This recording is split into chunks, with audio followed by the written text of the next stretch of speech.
Handog ng Radyo Pilipinas World Service ang programang Global na Tayo. Pag-uusapan, hihimayin, aalamin ang mga isyung pinag-uusapan ng bayan at dadalhin sa pandaigdigang plataforma. Global na Tayo, talakayang hindi lang pambansa, bagkus pang global community pa. Global na Tayo, dito sa Radyo Pilipinas World Service, ang online digital station ng Pilipino saan man sa mundo. Tara na, Global na Tayo! Isang mapagpalang pagbati po at welcome na naman sa isa pang edisyon ng programang Global na Tayo. Ang programang Global na Tayo hatid po sa inyo ng himpilang Radyo Pilipinas World Service. Ang himpilang ito ay isa po sa mga himpilan ng Presidential Broadcast Service Bureau of Broadcast Services. Ako po yung lingkod, Ray Sampang. Kasama pa rin natin of course ang ating Global na Tayo team mula po sa ating production side.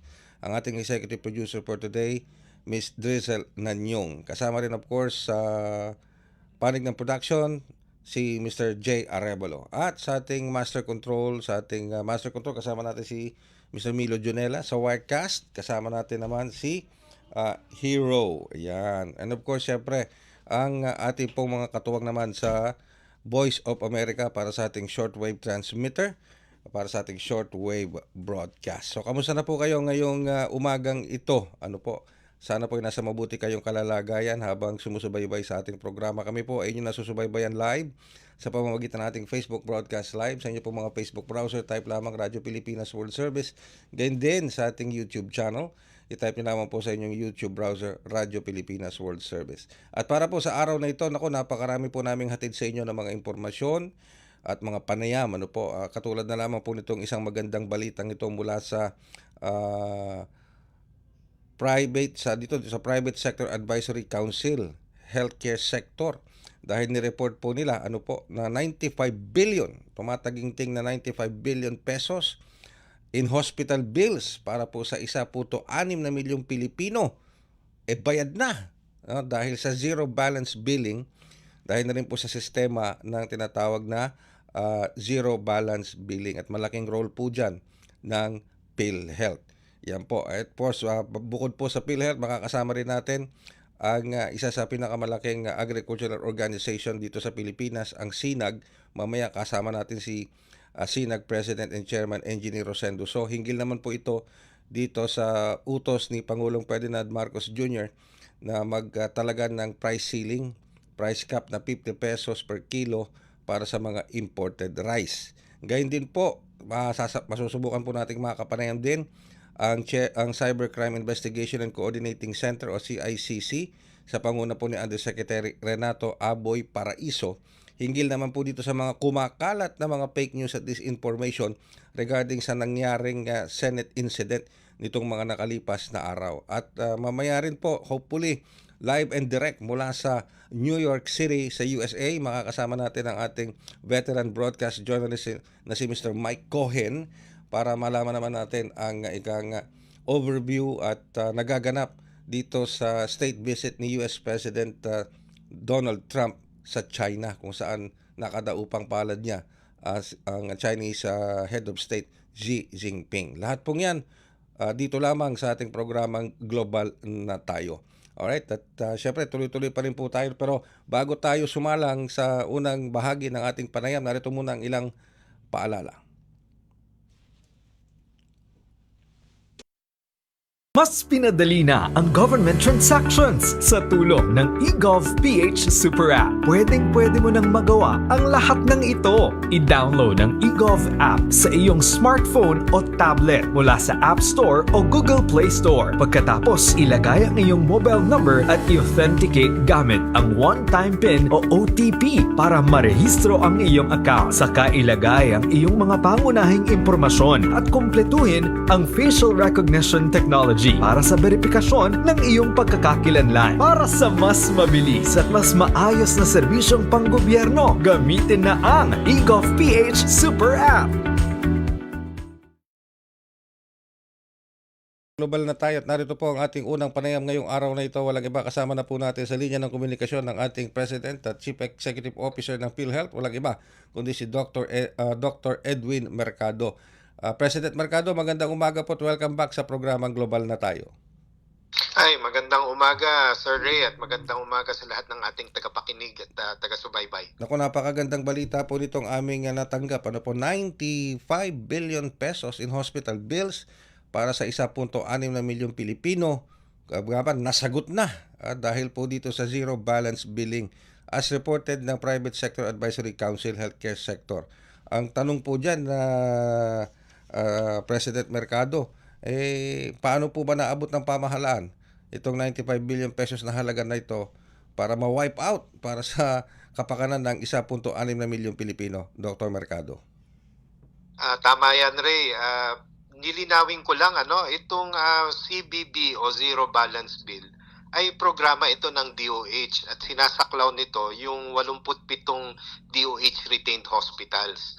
So ang unang payor dyan, syempre yung PhilHealth na nasa tansya namin sumasakop ng almost 40% ng total hospital bill ng ating mga pasyente dyan sa mga DOH hospitals. Ang susunod dyan, meron namang sariling line item budget ng DOH galing dun sa kanilang General Appropriations Act subsidy at yun ang sumisipa ng pangalawang layer. Ang pangatlong layer na yung MAITIP. So, talagang ganun ang sistema ng health insurance in most country. Ang first payer ay yung social health insurance, in this case PhilHealth. The second layer yung budgeted ng ahensya at pangatlo yung ikatlong safety net which is MAIFIP.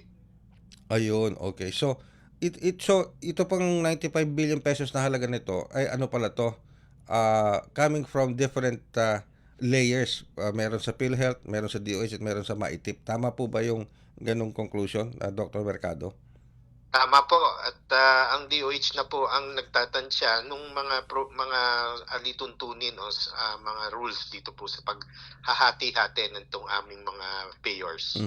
Pero of course, kapansin-pansin po dito, Dr. Mercado, yung mabilis na reimbursement sa mga hospitals. Ano po? Of course, dito may malaking role dito ang PhilHealth. Anong sistema po ang ginamit ng PhilHealth para mabilis na ma-reimburse itong mga payments nito sa mga hospitals, Dr. Mercado? Tama yan, Sir Ray, kasi ito yung lifeblood ng mga hospital mapribado ka man o mapubliko dahil yan ang pagkukunan mo ng operating expense, pasweldo, pambili ng mga consumables. So talagang ang una ko pong ginawa mag-set po ng targets. At kasama po dito yung accountability at saka yung monitoring. So ito po ay lingguhang nire-report sa akin at tinitingnan po namin ano ba ang mga bottleneck or balakid.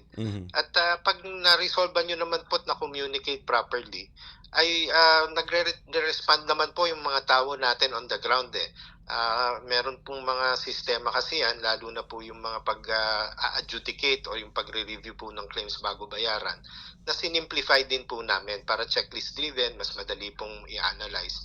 At yun nga po, naibaba natin ng datihan po, may mga umaabot pa nga ng almost 2 to 3 months.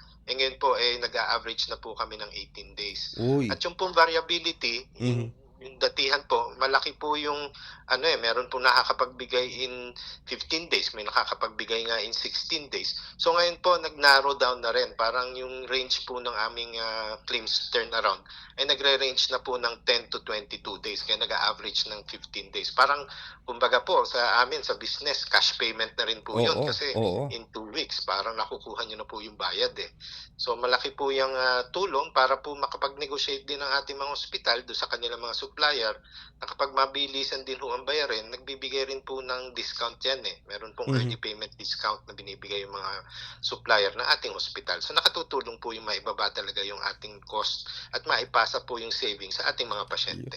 Ayon po sa report, 46% improvement in PhilHealth's claims processing. Malaki po ito, Malaking improvement ito, Dr. Mercado. Tama po. Ang hindi lang po sa cloud nito, yung pong mula i-discharge yung pasyente hanggang ipasok po ng mga hospital yung kanilang claims doon sa aming pong i-claim system. So yun po yung tinutulungan din po namin yung hospital. Kasi may iba pong hospital umaabot ng sukdulan ng 60 days. Yun po yung tanning namin na ma-submit po yung ating mga claims. Pero ngayon po, bumababa na rin po ng mga 30 days. So malaking tulong din po yun.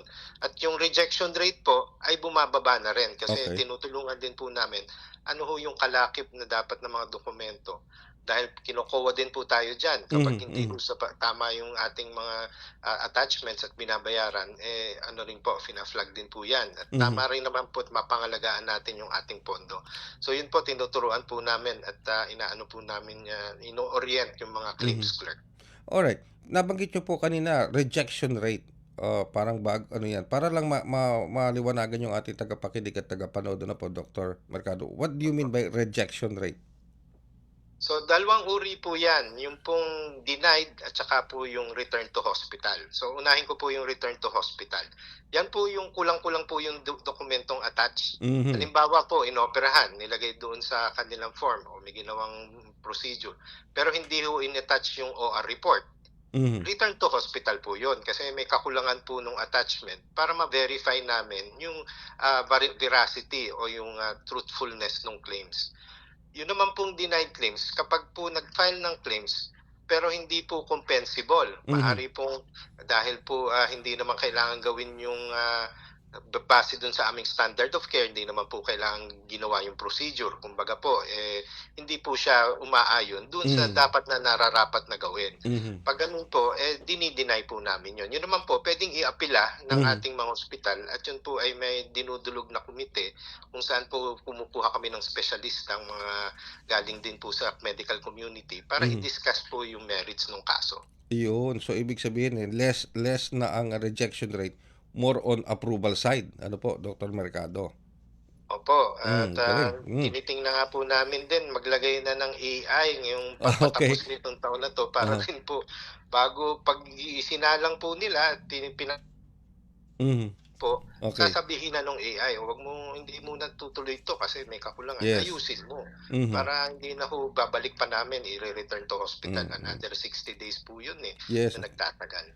Ayon din po sa report ng Private Sector Advisory Council, healthcare sector, ni-report nila na hinighlight nila yung milestone nitong May 2026. Kabilang na yung PhilHealth Gamot Program na nakapag-dispense ng 238.23 million pesos worth of medicines sa may 2026 accredited pharmacies. So ito pong gamot program, this is ongoing. Paano po ito pinupondo at anong sistema para maipamahagi ito dito sa mga accredited pharmacies, Dr. Mercado? So, ito po ay programa na nakakabit dun sa ating yakap, yung yaman ng pangkalusugan para mailayo tayo sa sakit. Ang yakap po ay isang primary care program. Alright. Sige. Medyo nawala lang sa komunikasyon ang ating butihing PhilHealth. Alright. Nawala lang sa komunikasyon ng ating PhilHealth Direct. Okay, nagbabalik na. Okay, Dr. Mercado. Sorry na putol. So, pinalaliwanag ko nga na itong yakap ay primary care program na kung saan ang ating mga miyembro, kahit walang nararamdaman, ay magpalista at sumali dahil kayo po ay susuriin para tiyakin pong walang namumuo at baka hindi lang nyo nararamdaman, meron na pala namumuong sakit at preemptively mabigyan natin ng gamot kasi yung pong tala namin 35% po ng mga naho-hospital na kung maalagaan nung maaga-aga hindi nangangailangan ng hospitalization At karamihan po yan, kaya na hospital, hindi po kayang matustusan yung maintenance medicine. Kaya yun po yung aming ginawa at finokus dito sa gamot na kung saan po may 20,000 tayong credit line or e-wallet.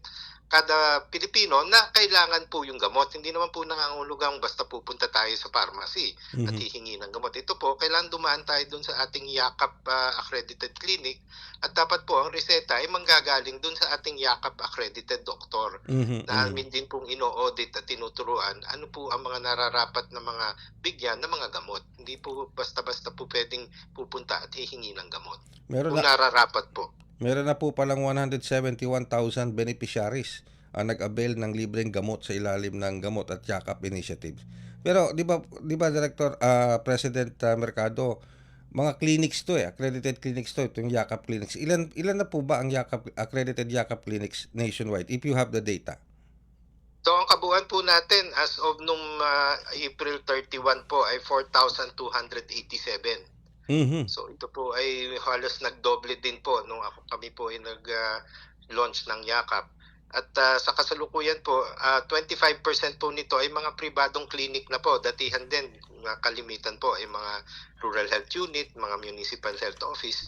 Ngayon po, pati po yung private sector ay ini-engage po natin. At sa kabuuan po, meron na po tayong mga 40 to 45 million po na naka-assign dito sa ating mga clinics. At noong nakaraang taon nga po, may mga first patient encounter. Ito po yung pangunahing ginagawa, parang risk assessment. Meron po tayong 14 million na nagawan po ng first patient encounter noong nakaraang taon. Okay. Now, so, ito na siguro, last question ko na to, Dr. Mercado. Naging malaking role po ba yung pagiging, yung panggaling po ninyo sa private sector, especially coming from the US, abroad, bringing your expertise in hospital management para ma-achieve lahat ng PhilHealth itong mga na-achieve niya ngayon, even this, more than 45% of reimbursement sa mga ospital, pati yung napakalaking bilang ngayon ng mga yakap clinics at beneficiaries ng gamot at yakap clinics. Especially itong reimbursement sa mga ospital kasi napakalaking issue dito before you entered PhilHealth. Isa ito sa pinakamalaking issue sa PhilHealth na hindi kaagad nababayaran yung mga hospitals. Yung po bang expertise ninyo sa private sector, being a hospital administrator, being a doctor, an expert, a specialist coming from abroad, ito ba'y na-transfer ninyo para magamit natin at ma-implement natin sa PhilHealth? Sabi ko nga, Sir Ray, hindi naman po rocket science na para pabilisin ang sistema. Lagyan lang po ng very objective, measurable na mga datos at dapat po maging accountable yung ating mga tao. Pero malaking tulong din po yung disiplinang nakuha ko po dun sa mga experience ko sa pagpapatakbo ng private sector at yung nakita ko rin pong sistema sa abroad. Although hindi nga po kailangan ng technology gaya ng sinabi ko sa kanina, ngayon lang kami naglalagay ng AI pero kahit wala pang AI napabilis na natin So it's more really pagtitimon at yung tone from the top. Kung ang namumuno ay talagang nag-monitor, siguro mas nagiging alerto yung mga tao. Ayun, leadership, discipline and leadership, setting an example. Wala pang AI yan Kung may AI pa yan, baka mas mas mabilis. Ano po, Dr. Mercado? And you're planning Sana po. And that's at saka one of, meritocracy po. Kung yes, talagang may pagkukulang, aaminin. Accountable ka at talagang may mga kaakibat na mga consequences yung ating mga ginagawa. With that, Dr. Mercado, President and CEO Mercado, maraming salamat po, and I hope much more accomplishments from PhilHealth dahil ito ang kailangan ngayon ng ating mga kababayan sa harap ng krisis na kinakaharap ng Pilipinas dahil sa Middle East crisis. Dapat mapangalagaan mo first and foremost ang kanilang kalusugan at mabigyan ng sapat na lunas sa mga ospital, lalo sa mga mahihirap nating mga kababayan. Kaya thank you very much, Dr. Mercado. Please keep on doing what you're doing sa PhilHealth. Kailangan po kayo ng ating taong bayan. Maraming salamat, Ray, at asahan po nyo na talaga po kaming magbubuhos po ng aming kakayanan para nga po maibsan itong mabigat na dalahin ng ating mga kababayan. Maraming salamat po at mabuhay ang PhilHealth. Ang ating pong President at CEO ng PhilHealth, walang iba kundi si Dr. Edwin Mercado. Magbabalik po kami makalipas ang ilang paalala. Mabilis ang trivia, dagdag talino. Heto na ang Dagling Kaalaman. Alam nyo ba, sa mga PhilHealth covered cases, mayroon ng zero balance billing o no balance billing. Paano ito gumagana? Simple lang. Magpa-admit sa ward ng DOH accredited hospital. Ipakita ang PhilHealth ID o MDR, pati na rin ang government issued ID at admission documents. Dumiretso sa PhilHealth Help Desk para sa verification at processing. At paglabas mo ng ospital, covered na ng PhilHealth ang room and board, doctor's fees, lab tests, operating room, at gamot mula sa pharmacy. Layunin nito ay mas pantay, abot kaya, at tuloy-tuloy na serbisyong pangkalusugan para sa lahat ng Pilipino. Kaunting kaalaman na malaking dagdag talino. Abangan muli ang susunod na Dagling Kaalaman. Paano nga ba mag-register para magkaroon ng schedule sa Bagong Pilipinas Presidential Action Center? Narito ang mga dapat gawin. Gamit ang iyong mobile device, pumunta sa eGovPH app. Pwede itong i-download mula sa Apple App Store o sa Google Play Store. Gumawa ng account. Ilagay ang email address, valid mobile number, pagkatapos ay makakatanggap ka ng one-time code sa iyong email. Gamitin ang code sa eGov app para sa verification ng iyong account at ng mga impormasyong ibinigay. Congratulations! Meron ka ng eGov PH app account. Pwede mo na ma-access ang iba't ibang serbisyo ng gobyerno kabilang ang mga serbisyo sa Bagong Pilipinas Presidential Action Center. Tuloy na sumusubaybay sa programang Global na Tayo dito pa rin sa Impilang Radyo Pilipinas World Service. Ngayon pong araw na ito, ang Pangulong Ferdinand R. Marcos Jr. po ay magtutungo dito sa Cagayan, sa norte, sa Cagayan. Ito po ay upang inaugurate, pangunahan at inaugurahan itong Brain and Spine Center dyan po sa may Cagayan Valley Center.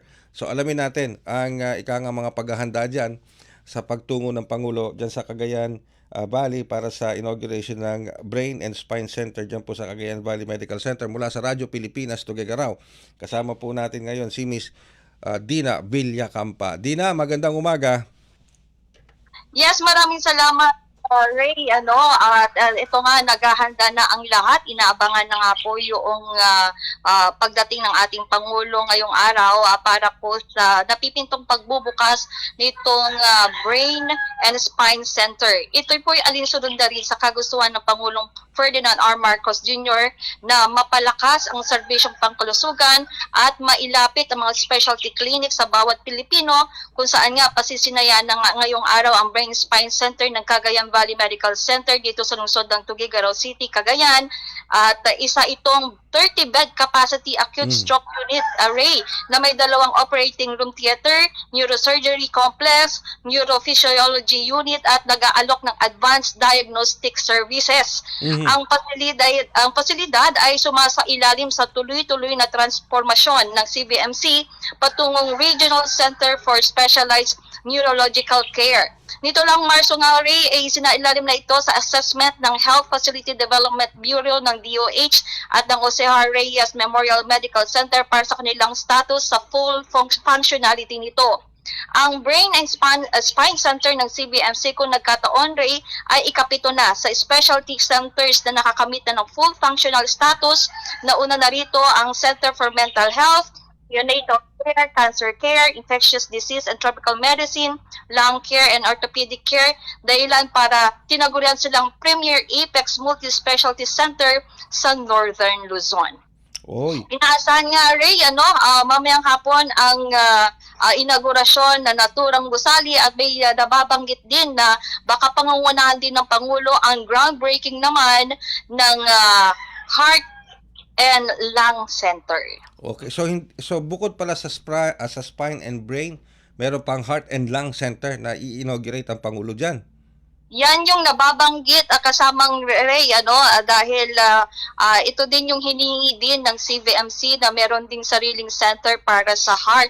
Ang CBMC, lalo at dito, pumupunta na yung ating mga kababayan, malaking tulong yung mga specialty centers mayroon tayo na hindi na nila kinakailangang magtungo pa ng Metro Manila para maka-avail ng mga medical services na ito, Ray. So itong Brain and Spine Center, i-inaugurate niya, pero kailan ang full operation nito, Dina?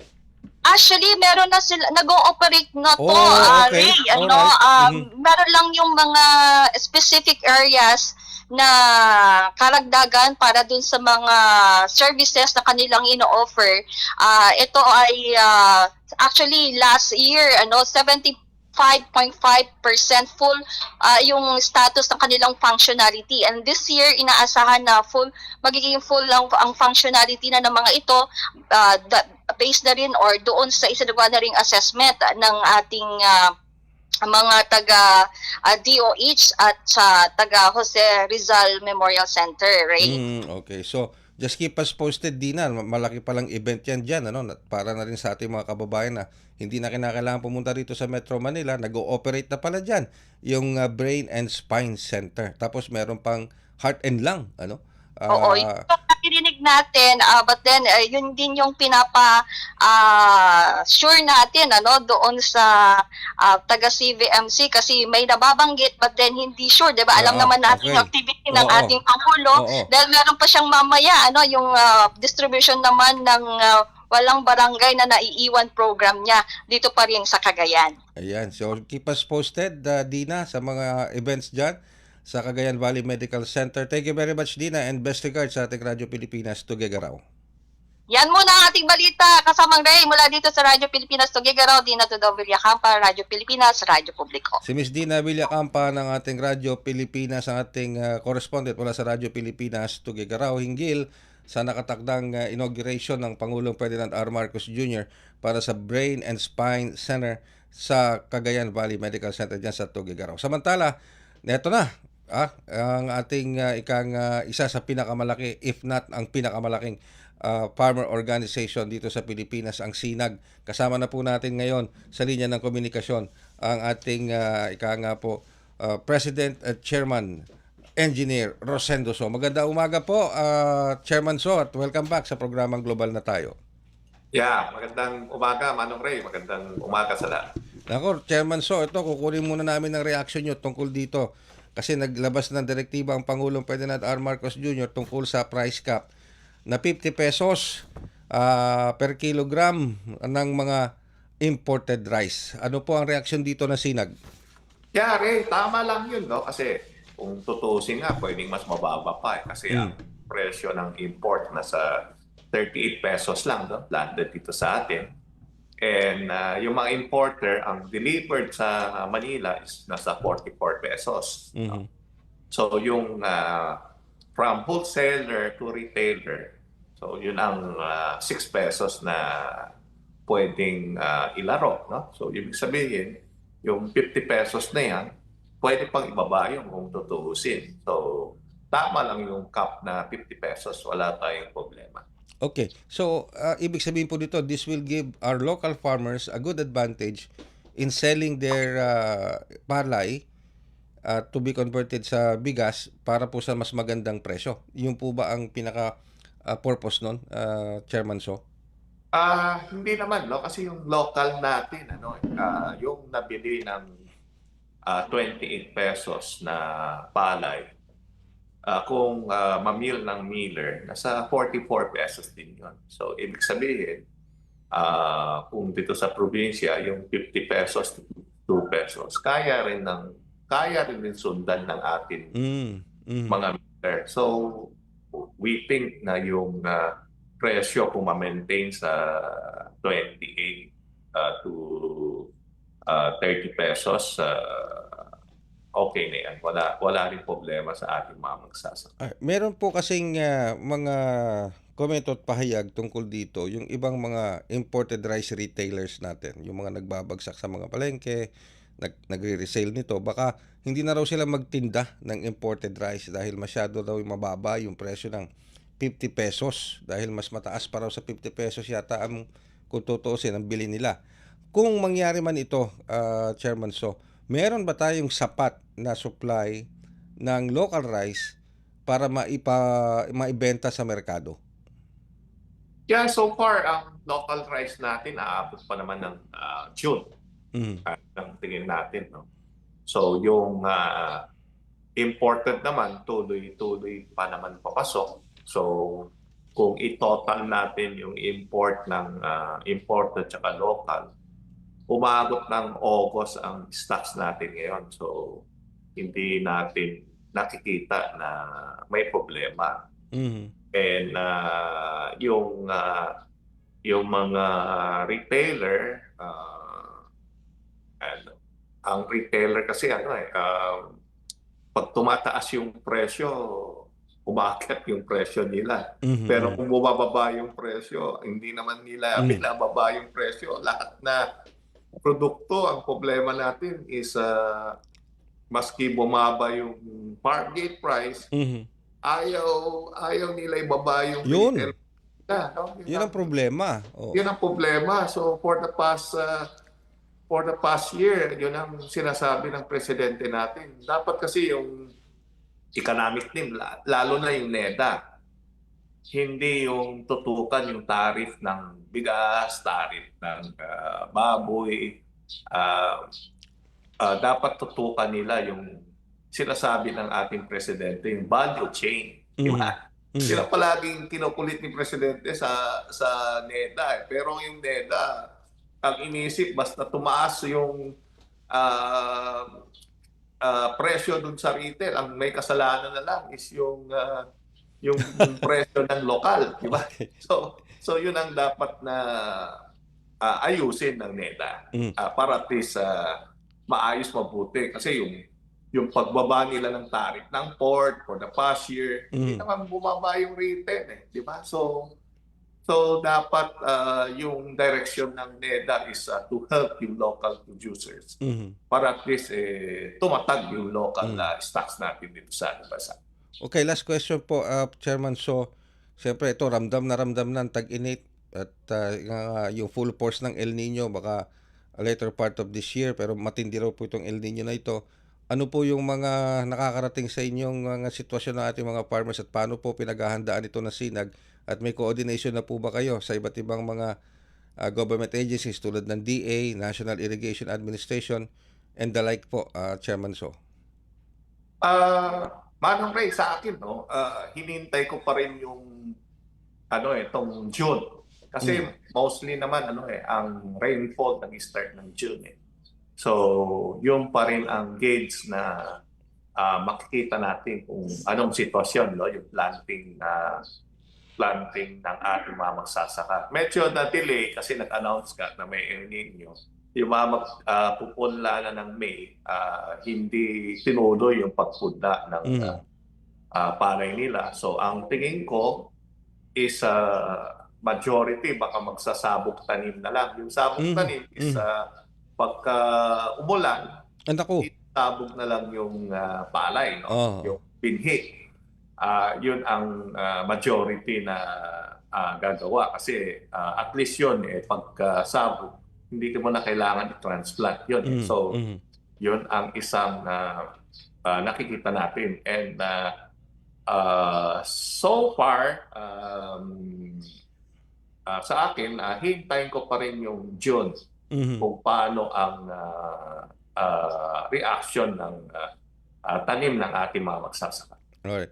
With that, Chairman So, maraming salamat po sa oras na pinagkaloob niyo sa amin dito sa ating programang Global na Tayo. Thank you very much as usual for your insights and deep matters na pinag-uusapan natin ngayong araw na ito. Thank you po, Chairman So. Thank you, Manong Ray. Magandang umaga. Ang ating pong Presidente at Chairman ng SINAG, walang iba kung hindi si Engineer Rosendo So. Magbabalik pa rin po kami makalipas ang ilang paalala. Itinuloy na po natin ang zero balance billing. Libre po. Ibig sabihin, ang serbisyo sa basic accommodation sa ating mga DOH na ospital, wala nang babayaran ang pasyente. Po, ang dami pong challenge, hindi po namin alam kung saan namin kukunin, ganon, nag-iisip kung paano namin mababayaran. Siyempre po, masayang-masaya, super saya po dahil na zero billing po kami. Opo, malaking po talaga, malaking tulong po. Mabilis lang din po. Bayad na ang bill ninyo. Uulitin ko, wala nang kailangan bayaran ng pasyente basta sa DOH Hospital dahil bayad na po ang bill ninyo. Naiyak ako kasi sobrang saya. Maraming salamat po, Mr. President Bongbong Marcos Jr. Hindi kami nagkamali ng taong ihinalal.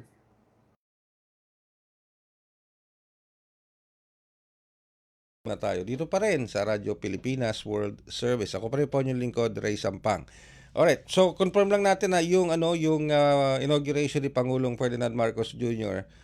Dito sa Betugegaraw regarding the Brain and Spine Center. Yun lang ang activity ng Pangulo dun sa Cagayan Valley Medical Center, yung Brain and Spine. Yung kanina na pag-uusapan namin ni Dina Villacampa ng Radyo Pilipinas Tugegaraw yung Heart and Lung.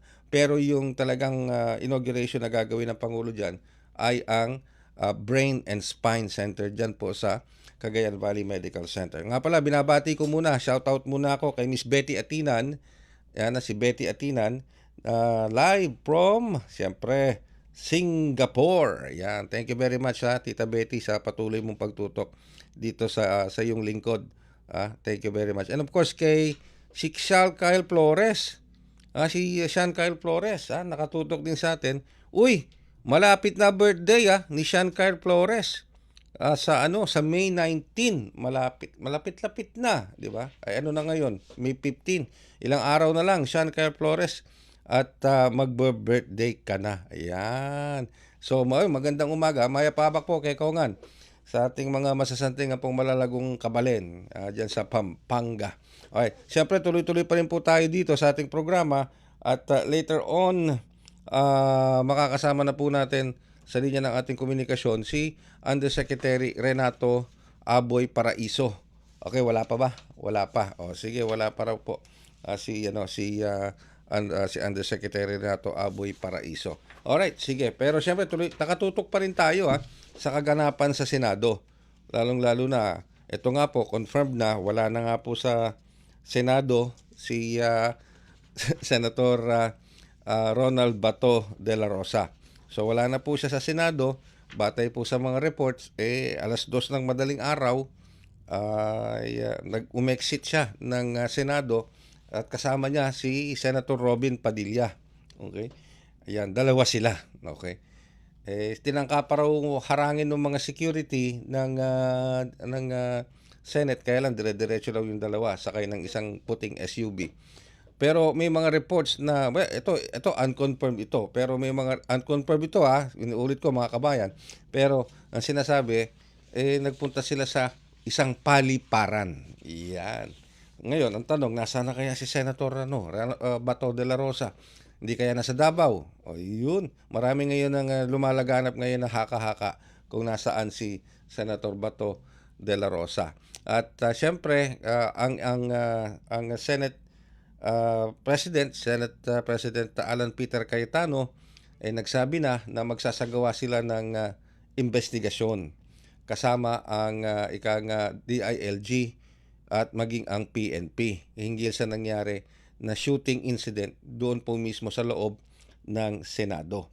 Marami rin na nagsasabi na stage ang nangyaring shooting incident sa Senado para daw po mabigyan ng pagkakataong makaalis si Senator Bato de la Rosa sa Senado na mariin namang tinanggi ni Senate President Alan Peter Cayetano. At sinasabi niya na sa isang press briefing talagang pinagdiinan po niya na the Senate is under attack. Lalo na sa likod ng mga warning shots na narinig. Lumalabas din po sa investigasyon o sa mga unang pahayag na unang nagpaputok si Senate Sergeant of Arms General Maplaska, di ba? Dahil may nakita raw silang mga NBI agents. Ayun. At nung pinakiusapan niya itong mga ito na ibaba yung kanilang mga firearms ay hindi ibinaba, bagkus ay itinaas, kaya nag-fire siya ng warning shots at doon na nagsimula yung palitan ng putok. Okay? Pero matindi po ang magiging magiging investigasyon. Okay? At ang ilang pong mga senador, lalo na yung mga senators natin na kabilang sa minority bloc, ay pinupush na ang isang malalimang investigasyon tungkol dito sa nangyari sa Senado. At hindi lamang po umalingaw-ngaw yan dito sa Pilipinas, talagang umalingaw-ngaw din sa international news media. Magbabalik po kami makalipas ang ilang paalala. Noon, pag may nagkasakit sa pamilya, agad may pangamba. Hindi lang dahil sa sakit, kung hindi dahil sa takot kung saan kukuha ng pampagamot. Mahal ang gamot. Nakita at naramdaman ito ni Pangulong Ferdinand Marcos Jr. Kaya iniutos niyang ilapit pa ang tulong pangkalusugan sa bawat Pilipino. Sa PhilHealth, ipinagkatiwala ang pagtutok para maging tunay na serbisyo ang kautosang ito. Kaya nagtungo ang Pangulo sa General Santos City para masigurong umaabot sa mga tao ang mga programa. Mr. President, pwede pa yakap. Tulad ng yakap program para sa agaran at libreng check-up, screening, x-ray at lab tests. Mayroon ding programang gamot na nagbibigay ng hanggang 20,000 pesos na libreng maintenance medicines. Ang yakap, by the mere word, yakapin para mailayo sa sakit. Kinabit na rin namin yung availability ng gamot at saka ng basic lab. We're hoping bumaba rin yung ating kailangan ma-hospital. Ginagawa natin mga paraan, maagang nagpapatingin para hindi na uabot sa malubhang sakit. May dagdag suporta sa dialysis para sa tuloy-tuloy na gamutan ng mga tulad ni Leo na 3 beses isang linggo ang dialysis. May tulong din sa cancer treatment ang mga tulad naman ni Maribeth para hindi maputol ang laban dahil lang sa gastos. Pinalawak din ang maternity coverage para sa normal delivery, cesarean, pati prenatal at postnatal care. Ikalat natin yung balita para alam ng tao kapag may karamdaman sila, meron silang gustong patignan, yung anak nila, whatever, meron silang pupuntahan. Sa buong bansa, tuloy-tuloy ang trabaho, isa-isang inaayos ang mga bagay na nagpapagaan sa buhay ng mga Pilipino. Ngayon may PhilHealth, may tulong. Hindi lang ito benepisyo, kung hindi ka panatagan para sa bawat pamilyang Pilipino. Okay, kayo po ay patuloy na sumusubaybay sa ikatlong bahagi ng ating programa ngayong umagang ito dito pa rin sa Global na Tayo. Ako pa rin po ang inyong lingkod, Ray Sampang. Alright, nito pong mga nakalipas na araw, itong si US President Donald Trump ay nagsagawa ng state visit sa Estados Unidos at nakipagdaupang palad siya kay Chinese President Xi Jinping. So anong ibig sabihin nito? Nitong pag-state visit ni US President Donald Trump sa China. Ito ba ay, batay dun sa ilang mga reports na namomonitor natin, naging maganda naman daw ang pakikipagdaupang palad ng dalawang heads of state. Pero ang tanong ko dito, ano ang ibig sabihin nito para sa global economy? Ano ang ibig sabihin nito para sa Pilipinas? May epekto ba ito sa atin, lalo na sa usapin ng West Philippine Sea? Lalo na pag ang pinag-uusapan natin ay Taiwan. Ang Taiwan is malapit lang dito sa atin at mukhang naging sentro rin ng usapan ni US President Donald Trump at President Xi Jinping ang Taiwan. Especially, lalo na dito sa nararanasan natin ngayong Middle East crisis, gera na nakakaapekto sa ekonomiya. Hindi lang ng Pilipinas kundi ng ibang bansa. So nasa linya natin ngayon, live and direct from New York kasi nakatutok siya sa mga kaganapan doon sa Estados Unidos, sa New York. Walang iba kundi ang ating veteran broadcast journalist, walang iba kundi si Mr. Mike Cohen. Mike, hello and good day. Good day from the Philippines. Ray, everything that's happening dito sa summit is surprising. Mm-hmm. Di ba natatandaan natin ang huling punta ni Joe Biden dyan sa China at saka pati yung prior Trump administration? Kapag dumating, ang laki ng military honors. Pinapakita ng China yung kanilang kakayahan militar. Mm-hmm. Pero mapapansin mo na yun, ang pinapaharap ng China kay Pangulong Trump at itong mga CEO, mga business people na dinala ni Pangulong Trump dyan sa Beijing. Mga bata, mga civilian, mga nagsasayaw, mga bumabati. They're putting their best face forward and showing the importance. And this is very important because visual messaging, lalo sa isang centralized na gobyerno tulad ng CCP-run People's Republic of China, itong PRC, very centralized. And yung visual message nila is very important. Ang halos lahat ng mensahe is business as usual, negosyo. Dahil alam nila, ano bang base course ni Pangulong Trump? Hindi naman siya traditional political leader. He is more of a businessman. Yung buong buhay niya, business, negosyo. Di ba, yung kanyang programa sa television, yung Apprentice.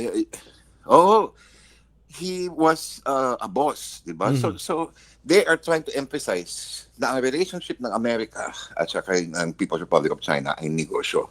Okay. But you also have to remember the United States has its own way of sending a message.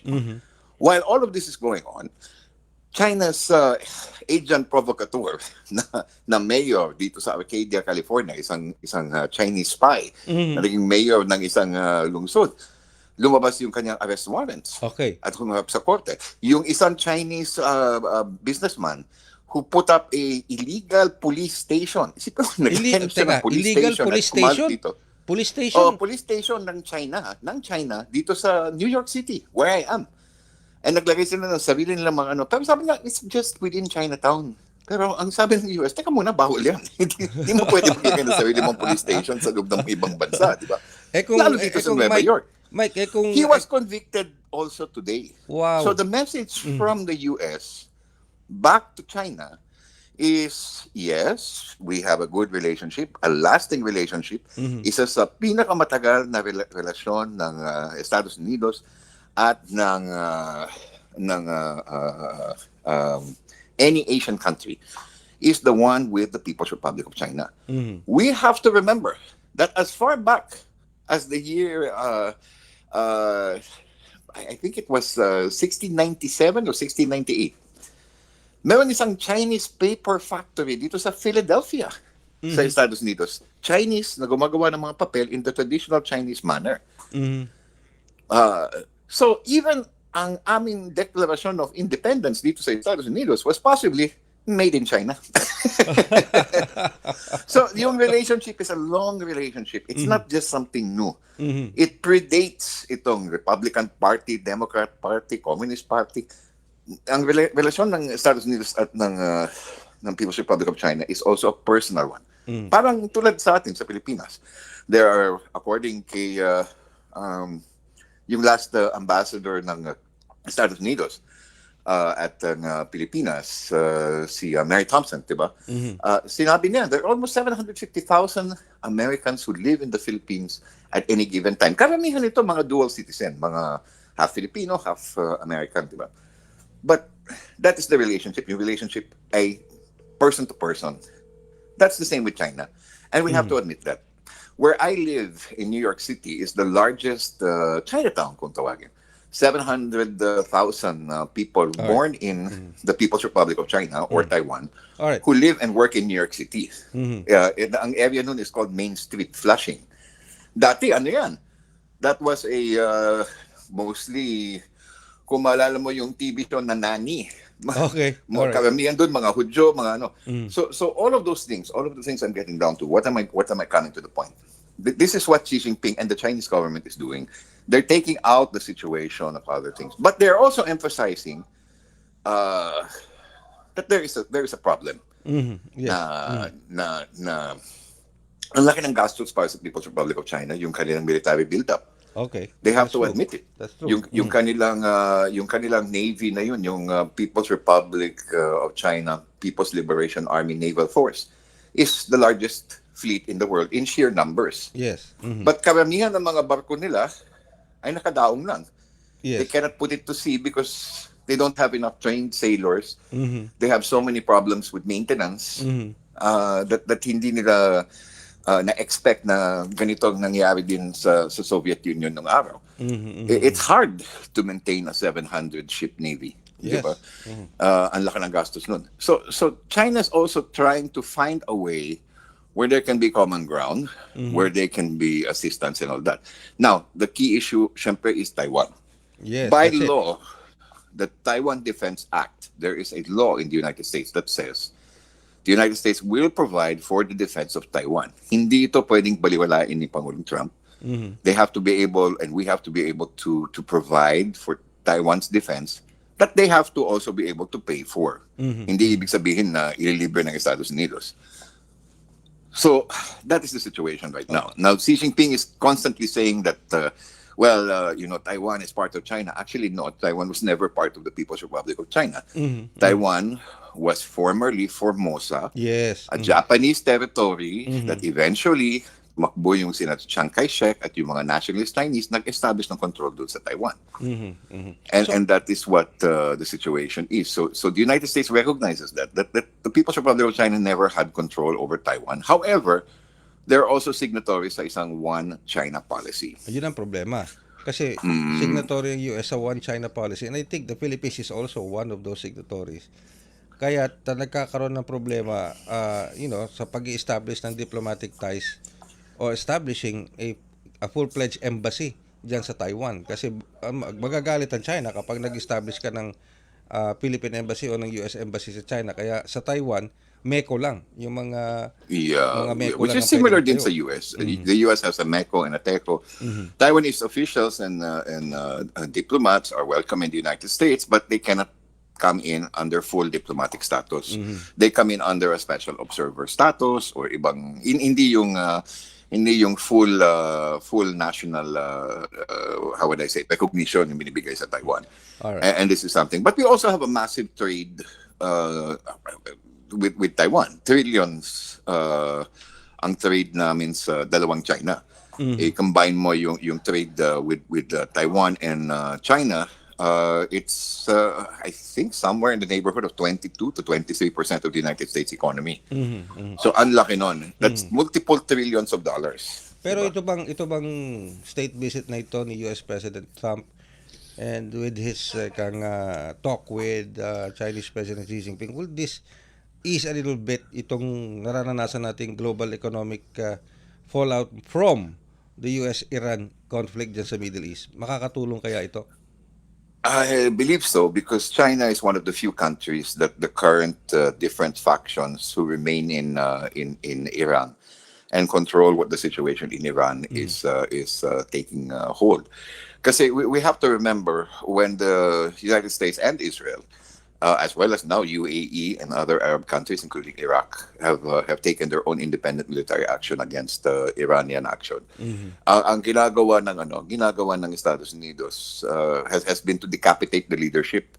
So napaka-fractured yung gobyerno ng Iran. You do not even know who you're talking to anymore. Itong sinasabi ng White House. And then you come up with a proposal and a position, may lalabas na statement galing sa Iranian government, pero actually hindi yung mga nagbibigay ng statement nandito sa New York, yung kanilang diplomatic staff sa United Nations or yung kanilang nasa London na embassy. So many of the statements coming out by the government of Iran are actually not coming out from Iran but from other places, other countries. Kasi wala silang internet, wala silang communications. Paano lalabas na statement? So like yung mga statement nila is coming from additional places in the world where we don't know exactly if it's really their government sentiment. So China's a factor dito because one of the places where the Iranian government still exists to some extent is in the People's Republic of China, where they relatively can conduct their business. So binibigyan sila ng protection ng China in that sense. That within the Chinese embassy doon sa Beijing, hindi naman sila titirahin ng Estados Unidos o ng other governments. They're relatively secure in their situation there in Beijing. So that is where the Iranian government in exile is existing, according to Secretary Rubio, yung Secretary of State ng Estados Unidos. And this is part of the side talks that is happening there. Siyempre yung usapin ng langis. Ang gusto ng Estados Unidos is bawasan yung pagbili ng China ng langis nila sa Iran lang or sa Middle East lang. Why don't you buy from us? We have more oil than we need. We can provide for China's needs and all of Asia's needs, and we can provide it cheaper. Okay. As I've repeatedly said when you guys call, di ba? Yung aming West Texas crude is about $10 to $15 cheaper than the Brent crude na galing ng Middle East. Okay. So this is something that they're trying to emphasize, and that we also have our Alaskan crude, which is a different grade altogether na naman. Parang mas malapot yan, parang tulad ng langis na dito sa Middle East na nagagaling. I think eventually what is happening, and this is just my opinion, there's a very strong possibility that some kind of arrangement will be made when it comes to the supply of oil and reducing the price, because that affects also China. Yes. And we have to remember China has, the second largest population in the world. India now having overtaken them in the population department at least. So, yung number one thing that the United States is doing in its talks with China is taking the United States' largest resource, which is agricultural production. Remember, we don't produce as many cars as we used to in the United States, as many planes, as many computers and electronics. But what we do produce a lot of, and walking down the street in New York City any day of the week, you can tell, we produce a lot of food in America. Makikita mo sa taba ng tao na lumalakad sa kalye. Okay. All right. Well, Okay. So we're trying to sell more food to China because that is part of our major economic capabilities dito sa Estados Unidos. Alright. And this is what China is also agreeing to. Alam nila, soybeans, mas mura yung soybeans na dito sa Estados Unidos. Yung beef, mas mura yung beef dito sa Estados Unidos. So that is the other competition that is happening also. Alright. And the United States is trying to get its own deals there. I think they're also trying to get some deals on commercial aircraft with Boeing, which is targeting between 150 and 200 aircraft. That's, if I'm not mistaken, that's a $150 billion deal that they want, and that's important for the United States economy and U.S. jobs. Okay. Yes, the world economy is affected by this conflict, and With naturally. with that, Mike, gusto ko sana pahabain ito. I would like to extend our discussion, pero we're running out of material time. So thank you very much, Mike, for your time and giving us an overview of what's happening in the U.S. Yes, I wish we could go into more specifics, but right now, the best thing I can do, if you want to know what is happening in the conversation, please take a look at the websites of the Ministry of Foreign Affairs of China, yung MOFA.c, I believe CH yata, yung China, diba? So, yung government website, official website ng People's Republic of China, they have an English summary, even in Filipino, you can look at it there. And also, yung website ng Estados Unidos, dyan sa U.S. Embassy sa Pilipinas, na pwede matignan yung state visit of President Trump to China. There's a special website out of the State Department that you can look at, as well as, of course, yung whitehouse.gov. Meron ongoing updates on President Trump's trip to China. So you can see what's going on. All right. And it's open, it's transparent, and of course, you can always find out what is happening. And we have to remember that America's oldest and closest ally in Asia is not China or Japan, it's the Philippines. And yan pa rin na natiling sitwasyon pagitan ng Estados Unidos at ang Pilipinas. Ray, maraming salamat. Thank you very much. Ang ating pong veteran broadcast journalist, nakasama natin, reporting live from New York City. Walang iba kundi si Mr. Mike Cohen. Okay. And samantala, bago po tayo tuloy ang magpaalam, paalala lang, yung mga nakaranas ng brownout kahapon. Nako, may paalala pong muli ang ang Department of Energy at ang National Grid Corporation of the Philippines. Sabi po ng NGCP, magde-declare sila ng yellow and red alerts sa Visayas at Luzon, para po sa araw na ito. O sa Luzon, 1:00 ng hapon hanggang 3:00 ng hapon, yellow alert. Yellow alert. 3:00 ng hapon hanggang 10:00 ng gabi, red alert. Tapos 10:00 ng gabi hanggang 11:00 ng gabi, yellow alert. So yung mga taga Luzon po, medyo maganda-handa na po tayo. Although, kasi kaya hindi ko mabanggit yung mga specific na lugar, ang dami po niyan eh. Ang dami niyan. So ibig ko sabihin, basta maghanda po tayo. Pag sinabi nating Luzon, maghanda na po tayo. Yung mga nakakarinig at nakakapanood sa atin na taga Luzon, maghanda na po tayo sapagkat magde-declare po ng yellow and red alert. Ibig sabihin, magkakaroon ng disruption sa power supply, magkakaroon ng brownout. Okay? Ulitin ko, sa Luzon, 1 p.m. to 3 p.m. yellow alert, 3 p.m. to 10 p.m. red alert, 10 p.m. to 11 p.m. yellow alert. Gabi pa naman, mainit, Diyos Maria Josep, mangangawit, anong tawag doon? Kulani ba yun? Kakapaypay ng kakapaypay. Di ba? Magkakakulani ka na nun, kakapaypay, mag-init. Sa Visayas, meron din. Yung mga taga Visayas, makinig kayo ha. 2 p.m. to 5 p.m. yellow alert. 5 p.m. to 9 p.m. red alert. Tapos 9 p.m. to 11 p.m. yellow alert. So ulitin ko yung mga taga Visayas. Hindi ko mabanggit yung lahat ng lugar, ng dami po kasi niya, kaya binubuo ko na lang, kaya maghanda po kayo yung mga taga Visayas. 2 p.m. to 5 p.m. yellow alert. 5 p.m. to 9 p.m. red alert. 9 p.m. to 11 p.m. yellow alert. As of po yan, May 15, ngayong araw na ito. Di ba? May 15 ngayon, araw na to. Medyo maghanda-handa na po tayo, ha? Maraming salamat po sa inyong pagsubaybay sa isa pang edisyon ng programang Global na Tayo. Sa ngalan po ng ating executive producer ngayong araw na to, si Miss Drizzle Nanyong, kasama si Jay Arevalo, and of course, ang ating master control, si Mr. Milo Jonela sa Wirecast, si Hero. Maraming salamat po. Ako yung lingkod, Ray Sampang. Ang tabayanan, ang ating English programs dito pa rin sa Radyo Pilipinas World Service. Handog ng Radyo Pilipinas World Service ang programang Global na Tayo. Pag-uusapan, hihimayin, aalamin ang mga isyung pinag-uusapan ng bayan at dadalhin sa pandaigdigang plataforma. Global na Tayo, talakayang hindi lang pambansa, bagkus pang global community pa. Global na Tayo, dito sa Radyo Pilipinas World Service, ang online digital station ng Pilipino saan man sa mundo. Tara na, Global na Tayo.